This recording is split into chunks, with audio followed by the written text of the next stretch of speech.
రాష్ట్ర ప్రజల పక్షాన మూసి పరిసర ప్రాంత ప్రజల పక్షాన ఒక బాధ్యతాయుతమైనటువంటి ప్రతిపక్షంగా మేము కొన్ని సూటి ప్రశ్నలు ప్రభుత్వానికి వేయదలుచుకున్నాం.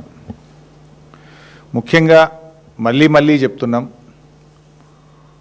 మూసి పునర్జీవానికి బీఆర్ఎస్ పార్టీ వ్యతిరేకం కాదు. మేము కేవలం మూసి ముసుగులో బ్యూటిఫికేషన్ పేరు మీద రేవంత్ రెడ్డి చేస్తున్న లూటిఫికేషన్కు మాత్రమే వ్యతిరేకము. మూసి పేరిట లక్షలాది మంది ప్రజల రోడ్డు మీద వేయడానికి మేము వ్యతిరేకము. వేలాది ఇండ్లు కూలగొట్టి లక్షలాది మంది ప్రజల్ని నిరాశ్రయులు చేయడానికి బీఆర్ఎస్ పార్టీ వ్యతిరేకము.